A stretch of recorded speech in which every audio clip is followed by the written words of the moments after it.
department, and I will be giving today presentation. In this talk, I will introduce how to pre-process various data and build a multimodal AI to predict failure based on the project I worked on. The overall structure of the presentation will go in the order of CSV data pre-processing, wave audio data pre-processing, and then model creation and evaluation.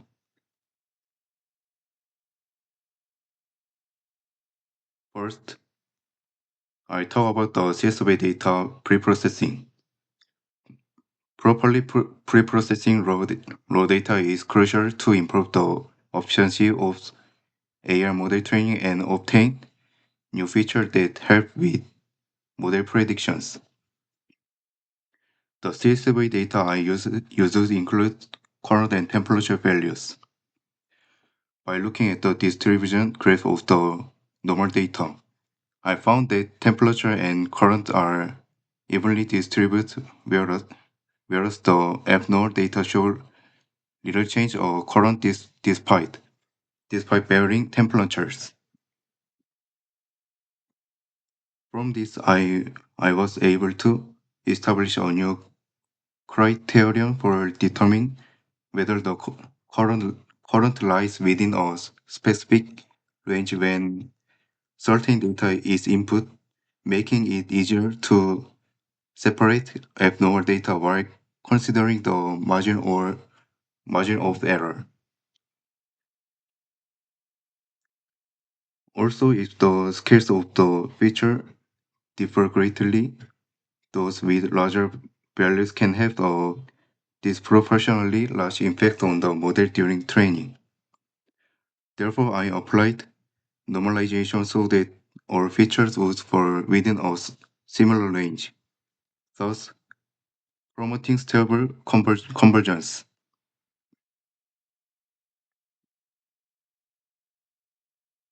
Next is the audio data processing.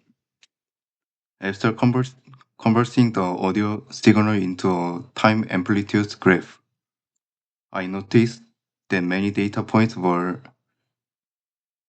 concentrated in the region of high amplitude. I judged that these large amplitudes area might unduly affect how the sound's energy is measured.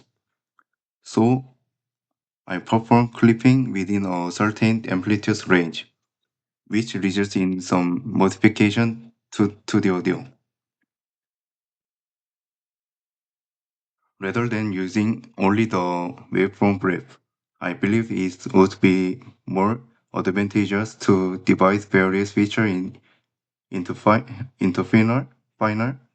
segments for the model to learn.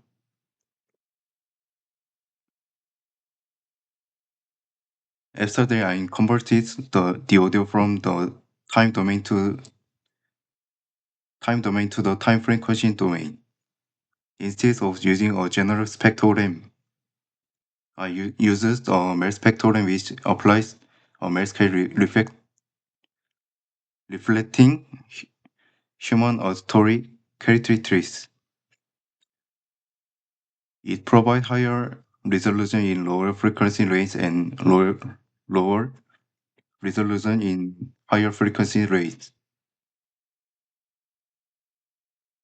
Because human hearing is insensitive to low frequencies and less sensitive to high frequencies.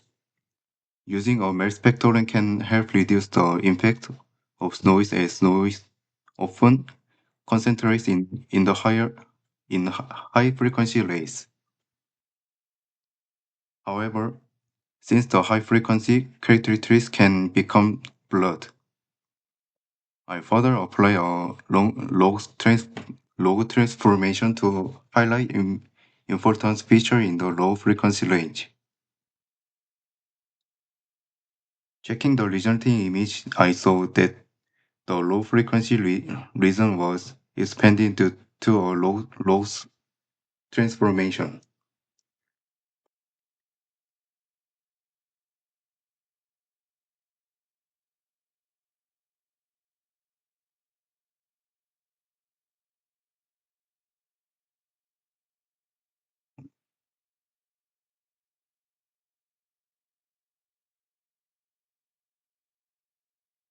I also uh, apply MSCC on the audio data.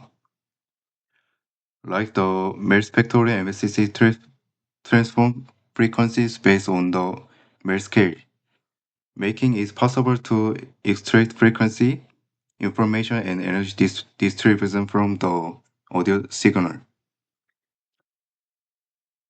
In the graph, I obtain the x-axis represents time, the y-axis represents frequency, and the color represents energy. Red indicates high energy while blue indicates low energy.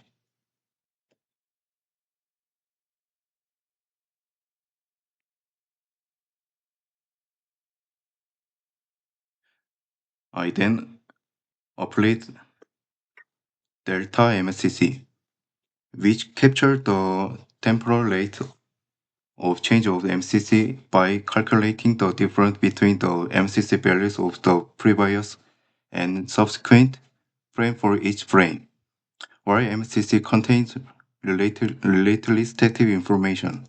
Delta MCC show how quickly the audio signal change over time, making it useful for learning dynamic characteristics.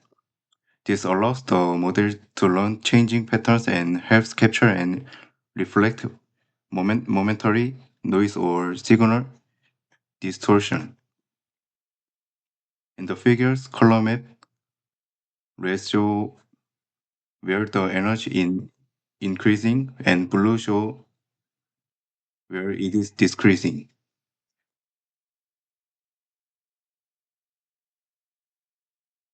Next, I applied delta delta MCC, which is the second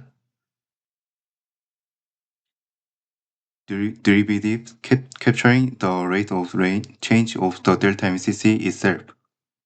Although delta MCC can capture change over time, it struggles with observed changes. Therefore, by factoring in the rate of change of the delta MCC, we can capture the acceleration of the audio signal's change, essentially the change of the change.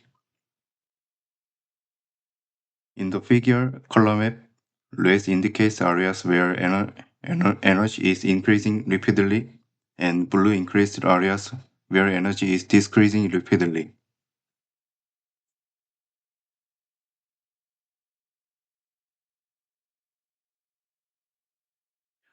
To summarize, MCC capture static feature like frequency and energy, but not how the sounds change over time. Delta MCC capture how quickly it changes, but not the suddenness or gradualness of the change. Hence, delta MCC uses to measure how rapidly the rate of change increase or decrease that is, the acceleration of the change.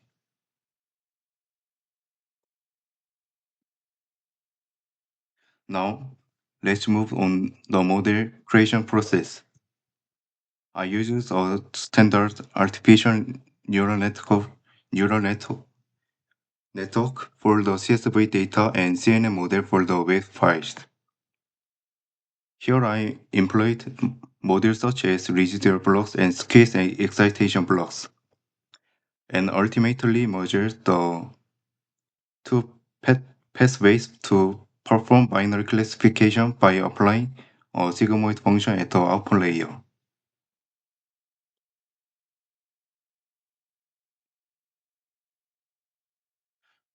Let me briefly explain the residual blocks and squeeze and excitation blocks used for the audio model. Residual blocks were introduced to address the vanishing gradient problem that arises as the network grows deeper. They alleviate this by using skip connections. In very deep network, gradient vanishing can impede weight updates during backpropagation, but skip connections help ensure effective learning regardless of depth. In the figure, two convolution operations are performed and the input x is added to to the output fx. If we only uses fx, then some of the input information might be lost through the transformation. By adding x and fx, the network learns the difference between them, preserving input information and reducing information loss, thus enabling more stable learning.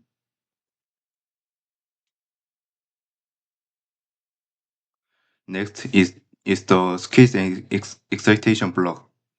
A typical CNN effectively captures spatial feature but does not consider the importance across channels. SE blocks, however, learn the correlation between channels and assign importance to each channel. The squeeze stage compress the spatial information to retain only the global information for each channel.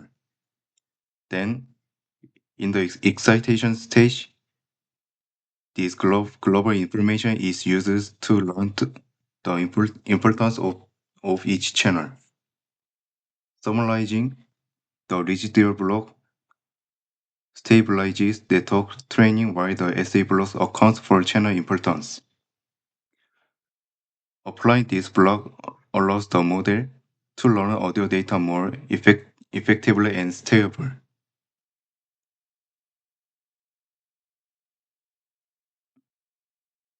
Finally, throughout this process, I evaluated the model not only using accuracy but also by checking whether it's correctly predict abnormal data analyzing precision. Recall F1 score, ROC, AUC, and other metrics to find the optimal model. In actual fault diagnosis, fault data is usually limited, which create data imbalance. Moreover, faults can occur for various reasons, making it hard to correct large amount of data. As a result, relying solely on accuracy could be misleading, since the large volume of normal data could inflated the accuracy. Of course, predicting normal data correctly matters, but predicting predicting faults can be more critical. Hence, how to represent the data and development and appropriate model is vital, along with using the diverse evaluation metrics. This concludes my presentation.